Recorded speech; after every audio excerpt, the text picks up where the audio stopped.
Chapter 27. Runaways. Out of a sparkling clean window of a beautiful picket-fenced cottage, the sun could be seen setting over a golden cornfield. A deer grazed on a lush green grassy field that lay adjacent to the cornfield.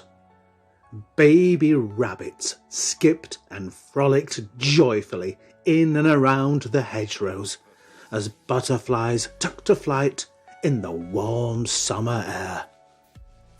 Within the thatched cottage was the gentle clattering of cutlery mixed with the equally gentle conversation, filling the home with love. Johnny Dip tucked into his delicious meal and looked first at his mother and then at his father, and in turn his father and mother gazed at each other and smiled with absolute content, as did Johnny, who bathed in the warmth of the affection in the room. "Eat up, my dears," said Dippy's mother, as she placed a huge, perfectly cooked steak onto Dippy's plate. That looks delish," smiled Dippy. "Double delish," smiled Dippy's father. "Triple delish," smiled Dippy's mother. What a wonderful, perfect family they were, with miles of smiles every day. Dippy was still smiling as he accidentally knocked over the shiny silver gravy boat.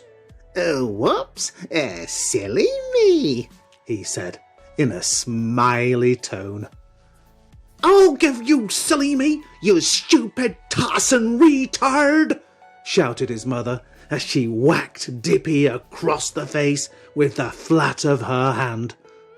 Just then, a combined harvester came out of nowhere and chased the deer out of the field. The driver had suffered a heart attack, and the huge machine careered out of control, smashed into the hedgerow, and shredded an entire family of baby rabbits. The white picket fence turned red with blood. Dippy's father jumped up to defend his son. "Carol, leave the lad alone. He didn't mean to spill the gravy. Can't you see it was just an accident?" But it was no use. "Oh, it was it? Well, you can shut the hell up as well, Jim.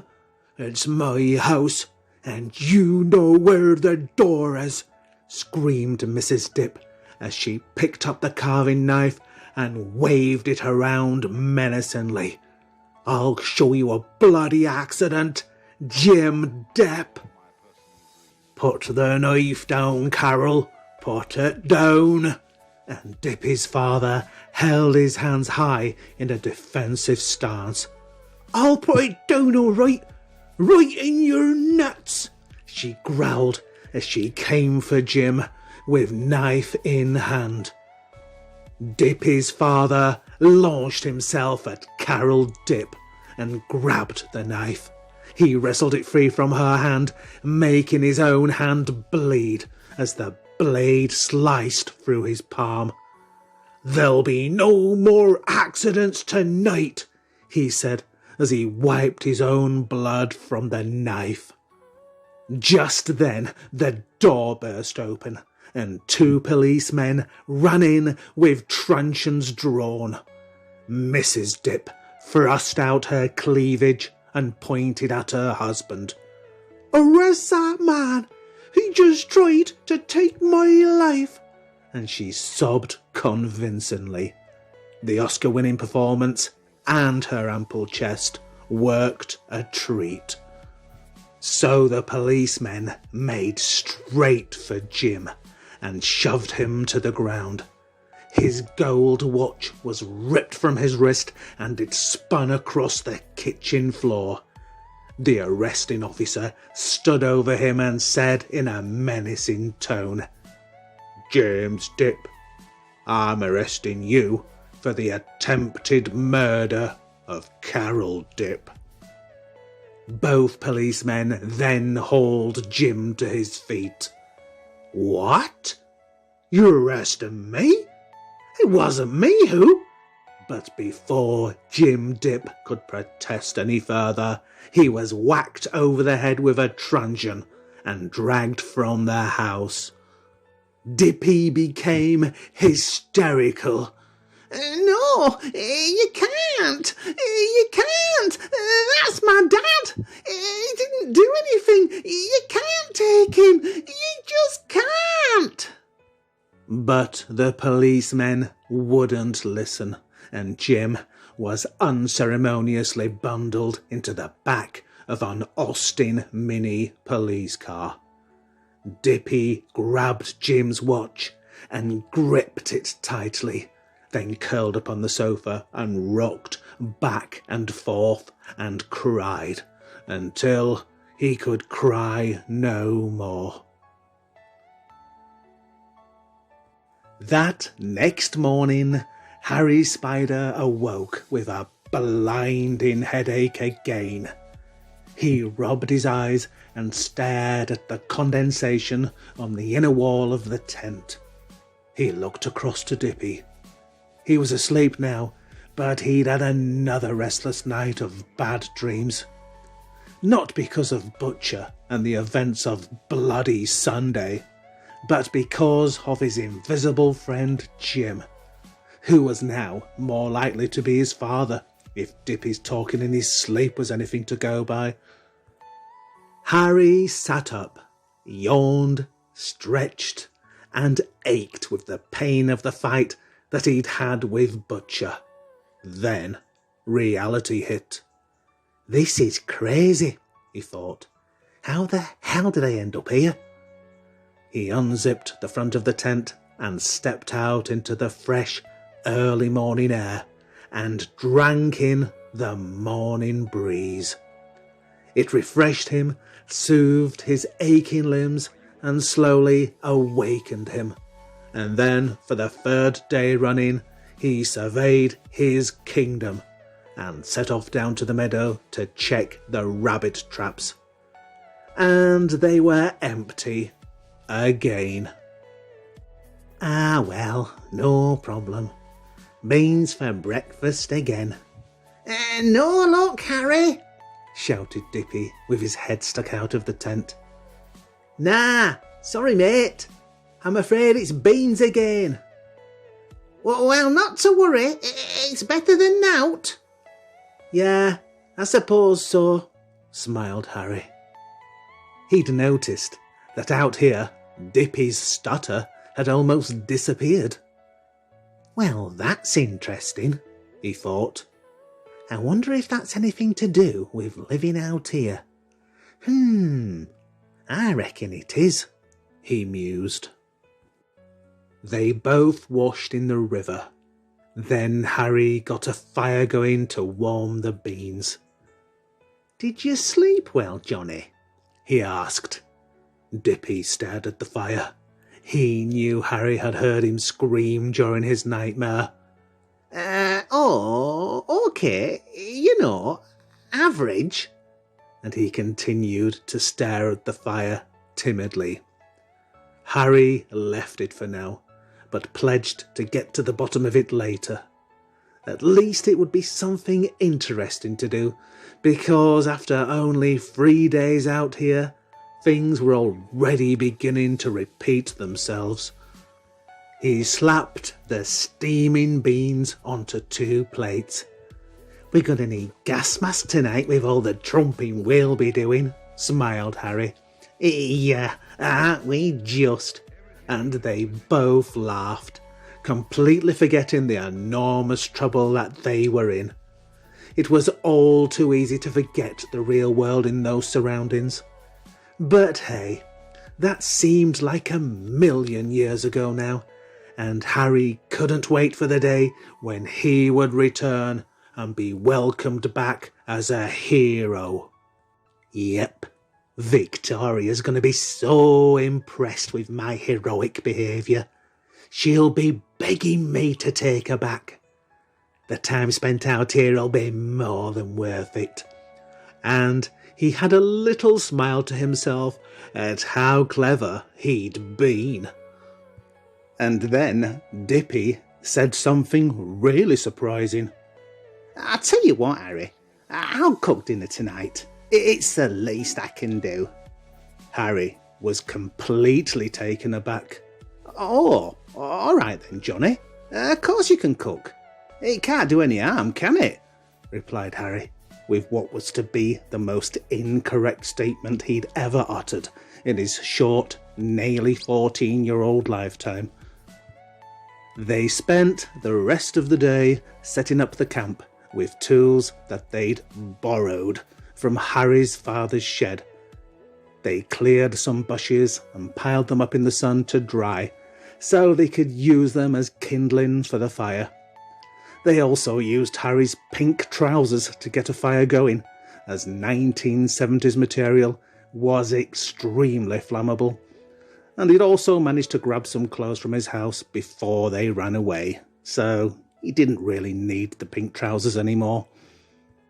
Using string and empty bean cans, they'd set up a crude alarm system around the camp perimeter to warn them if anybody approached in the night.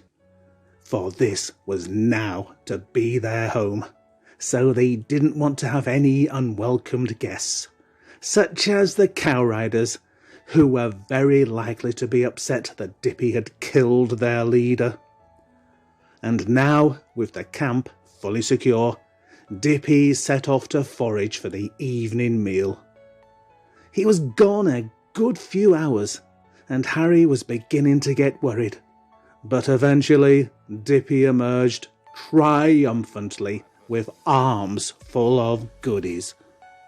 Don't look, Harry. This is going to be a surprise, he shouted. I won't, Dippy, I promise. It'll be ready in exactly 2 hours. 2 hours? But I'm starving. Don't worry, Harry. It'll be worth the wait. I'll guarantee you that. OK then. Get on with it then, Dippy lad, smiled Harry. And so Dippy set about preparing the mystery meal. Harry was lurking around in the background, trying to get a clue as to what the feast would be. But Dippy was a sly one and kept his cards close to his chest. Harry couldn't guess what he was cooking, but the aroma was mouth-wateringly good. Not just because he was half-starved. It genuinely did smell so good. And then, exactly 2 hours later, the much-anticipated call came. Dinner's ready! Come and get it! Shouted Dippy. Come in, Johnny! And Harry leapt to his feet and shot across to where the steaming concoction was simmering gently. His mouth watered so much that it hurt. So he grabbed a bowl and immediately he filled it to the brim. He sat down, dug in, and you know what? It was bloody delicious. There was meat and vegetables of all kinds, and even gravy. Harry had no idea where Dippy had scavenged that little lot from, but he certainly wasn't about to complain. It was so good that despite how hot it was, Harry couldn't help but wolf it down. After just a few hunger-satisfying minutes, Harry announced, God, Johnny, that was absolutely delicious. I'm stuffed. No problem, Harry. Any time, replied Dippy as he gathered the dishes, smiling a very proud smile. I think I'll hold you to that, Johnny lad. Oops, pardon me. Oof, I'm going to have to walk this off before I burst. So Harry slowly climbed to his feet and went for an utterly contented wander. Wow, that's the best meal I've ever had. Though there was that strange aftertaste. But who cares? I reckon that Dippy has found his calling, which is better than being a frog at Christmas. The now much lower sun shone through the trees like a big fried egg with a bit of fat dripping from the sides. The trees also looked different at this time of day, as the shadows cast were much longer. Harry didn't know why they were different. They were just more chocolate fingery looking. I've never noticed that before, he said to himself. But he ignored himself and sat down on the large, round, donut-shaped stone next to the stream. Again he thought about his gorgeous Mary, and how she'd be so pleased to see him on his return. She would smile and run into his arms, but he wouldn't let her steal his big jam donut, because that was his, and he was damn well going to eat all of it. Wait a minute. Who the hell is Mary? Dippy finished the washing up. He knew Harry should have done it, but he was on such a magnificent high, because of his triumphant meal, that he had decided to do it himself. Besides, he did have more than a little help from a new-found friend. He passed each of the clean dishes one by one to Minnie Mouse, who dried them carefully and placed them back into the wicker picnic basket. Thanks for your help, Minnie Mouse, beamed Dippy. That's what friends are for, honey pie, replied Minnie, with more than a flirtatious look in her eyes. Dippy blushed profusely. He'd always suspected that Minnie Mouse fancied him, but this had confirmed it. And there was no doubt that she was looking hot today in her red spotted dress with matching bow in her hair. Harry walked further, as he was still bloated from his meal, and then, through the chocolate fingery trees, he saw movement by the stream. He didn't recognise him at first, but then the white sequined outfit gave it away.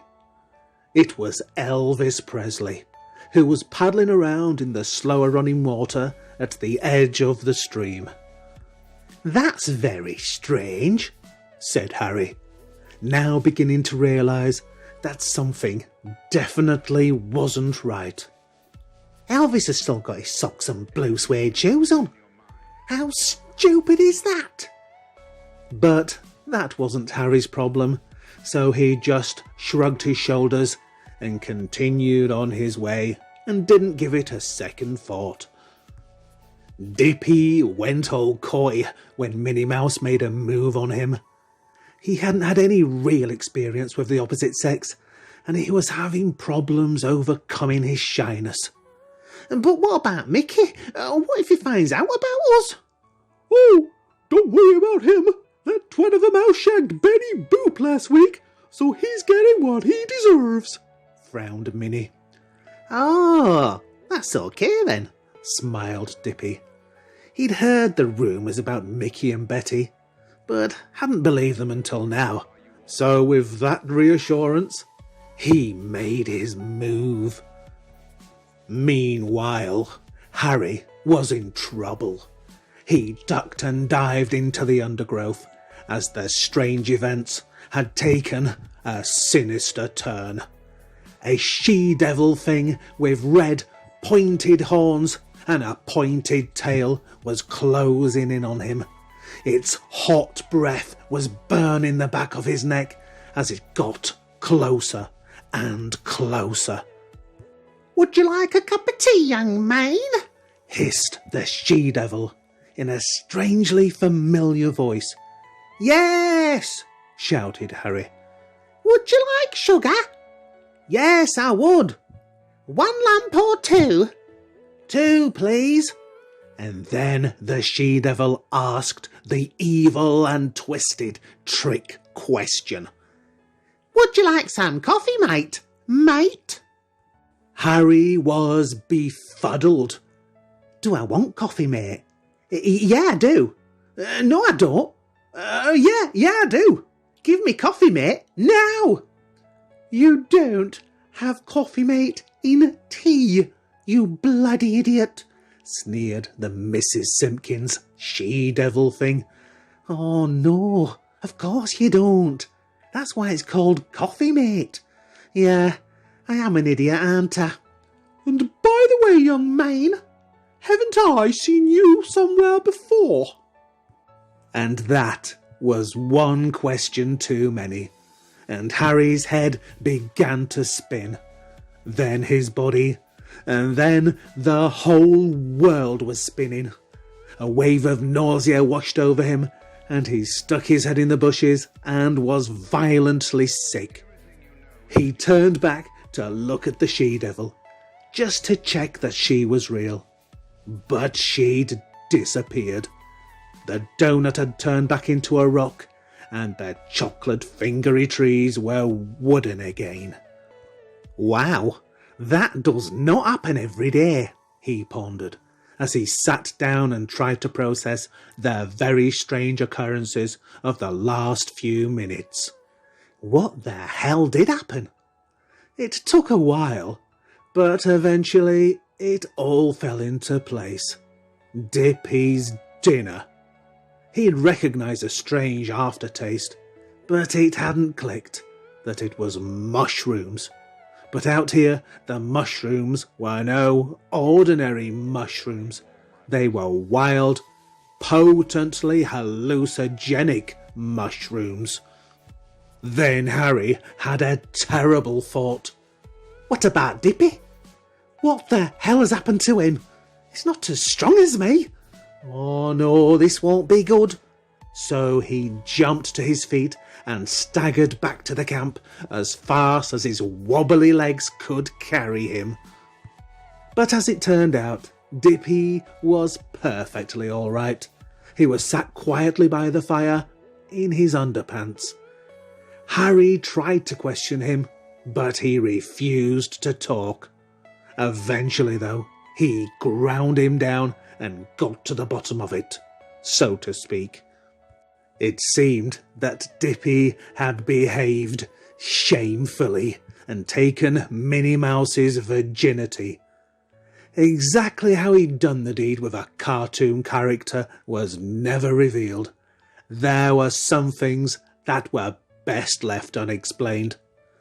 But after the Inquisition, it was decided that they wouldn't have magic mushroom stew again. At least, not for a few days anyway.